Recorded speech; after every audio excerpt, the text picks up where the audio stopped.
결국 홍명보 감독은 10년 만에 대표팀에 돌아옴과 동시에 외국인 지도자 버금가는 대우도 받습니다. 이임생 이사는 연봉 등 세부 계약 조건에 대해서는 밝힐 수 없지만 이제 한국 지도자들도 외국인 감독 못지않게 대우를 받아야 한다는 생각이라면서 외국인 지도자에 뒤지지 않는 계약을 체결했다고 전했습니다. 홍명보 감독은 지난해 울산과 프로스포츠 최고 연봉인 10억 원의 3년 재계약을 맺은 것으로 알려졌는데 대표팀을 맡으면서 더 많은 연봉을 수령할 것으로 보입니다. 직전 클린스만 감독의 연봉은 약 30억 원, 벤투 감독은 약 19억 5천만 원의 연봉을 받았기 때문에 최소 20억 원이고 최대는 30억 원 수준으로 예상받고 있습니다. 따라서 홍명보의 연봉은 최소 20억에서 최대 30억 원 수준이라는 것인데요. 월드컵 이후 아시안컵까지 계약을 장기간 맺었습니다. 다만 월드컵 종료 후 중간평가를 갖기로 되어 있으나 경질 한들 남은 계약 기간 보존 금액하면 최소 30억 원이겠고 홍명보뿐 아니라 외국인 코치 2명도 생각하면 60억 원 이상이 나가겠네요. 정말 최악인 것 같습니다. 경질 없이 가도 홍명보 30억 원의 외국인 코치들까지 하면 연 60억 원 이상씩 나가는데 대체 왜 캐나다를 이끌고 코파 4강까지 간 제시마치를 안 잡았고 바로 프리미어리그 승격을 코앞에서 놓친 바그너 그리스로 유로를 아쉽게 못 나간 포엣을 버리고 홍명보인지 당최 이해가 가질 않습니다. 정말 최악입니다. 축협. 반드시 책임을 져야 할 것입니다. 지금 당장 말입니다. 대한민국 체육정책을 이끌어가는 문화체육관광부의 수장 유인촌 장관이 산하단체 임원의 임기 제한을 없애는 방향으로 정관을 고치려는 대한체육회의 시도에 대해 거부 의사를 분명히 했습니다. 유 장관은 2일 서울 종로구 국립현대미술관 서울관에서 열린 체육 분야 간담회에서 체육회의 요청이 오더라도 정관 개정은 절대 승인하지 않겠다. 승인할 수가 없다고 단호하게 말했습니다. 이는 체육회가 지난 5월 이사회를 개최해 지방체육회와 종목단체 등 산하단체 임원의 연임 제한 규정을 없애기로 결의한 것과 관련해 의사를 표현한 것입니다. 체육회는 앞서 열린 이사회에서 임원의 연임 제한 폐지 체육단체 임원의 정치적 중립 강화 등의 내용을 담은 정관 개정안을 통과시켰습니다. 오는 4일에 열리는 임시총회에서 같은 안건을 승인받으면 문체부에 정관 개정을 정식으로 요청할 수 있습니다. 당초 체육회 정관에 따르면 임원은 4년의 임기를 보낸 뒤 한 차례 연임이 가능한데요. 3선 이상에 도전하려면 체육회 산하스포츠공정위원회의 심사를 거쳐 승인을 받아야 합니다. 체육회의 개정안이 통과되면 3선 도전을 준비 중인 이기흥 대한체육회장은 물론 4선 출마를 저울질 중인 정몽규 대한축구협회장도 제한 없이 선거에 뛰어들 수 있는 길이 열립니다. 체육회는 정관 개정을 추진하는 이유에 대해 종목단체나 지방체육회의 경우 임원을 맡을 인물이 부족하다는 해명을 내놓고 있는데요. 구체적으로는 체육단체의 합리적인 조직 구성과 원활한 운영, 현직 임원에 대한 피선거권 침해, 체육인들의 선거권 제약 등을 언급했습니다.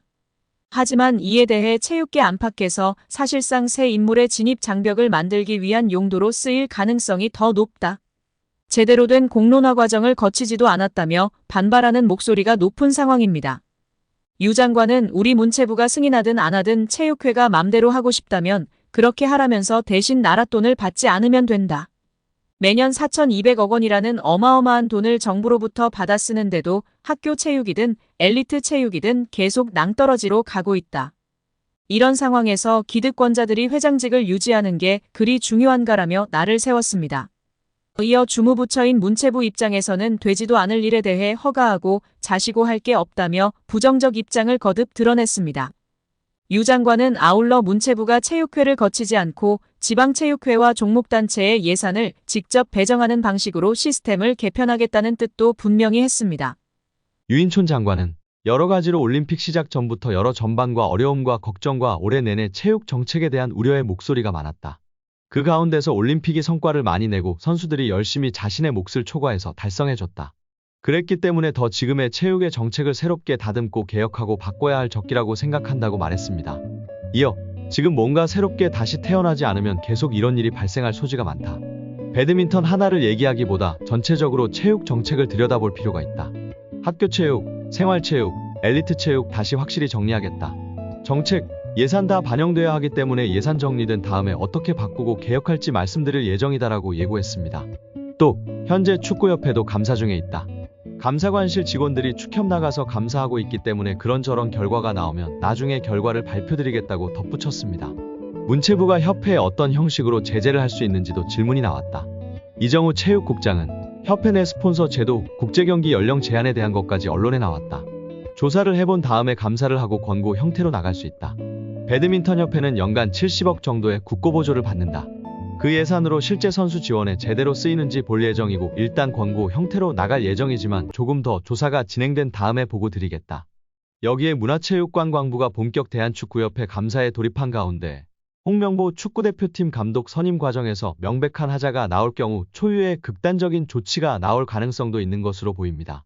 지난 12일부터 본 감사에 돌입한 문체부 관계자는 국내 매체 오생과의 통화에서 홍 감독 선임 과정에서 불거진 논란과 함께 그 절차가 제대로 진행됐는지 중점적으로 살펴볼 것이라고 밝히면서도 명백한 하자가 있을 경우에는 극단적인 조치가 나올 수도 있다고 밝혔습니다.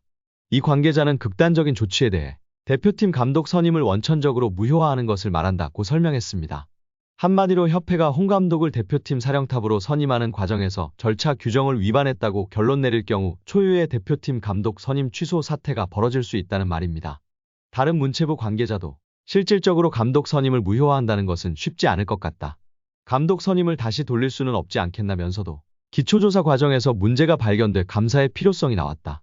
그렇지 않았다면 감사에 나서지 않았을 것이라고 가능성을 열어뒀습니다.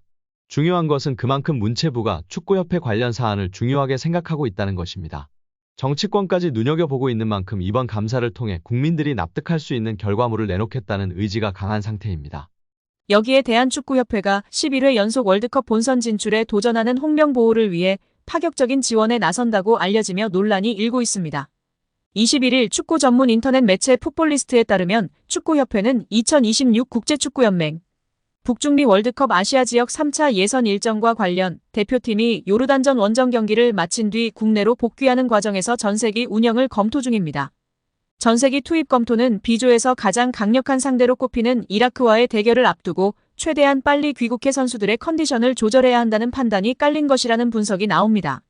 한국과 요르단은 직항 노선이 존재하지 않기 때문에 경유편을 타면 대기 시간을 포함해 15시간에서 20시간이 걸리지만 전세기를 활용한다면 최대 6시간 단축되기 때문입니다.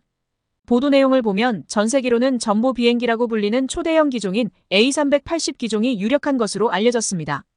분업화가 현대 트렌드라며 감독에게는 30억 주고 외국인 코치 2명과 추후 1명 더 오니 총 3명입니다. 현직에 있던 외국인 코치들이라 위약금도 줬을 것입니다. 그리고 국내 코치진 3명입니다. 역대급 규모와 연봉 등 이례적 파격 대우를 받고 있는 낙하산 홍명보인데요.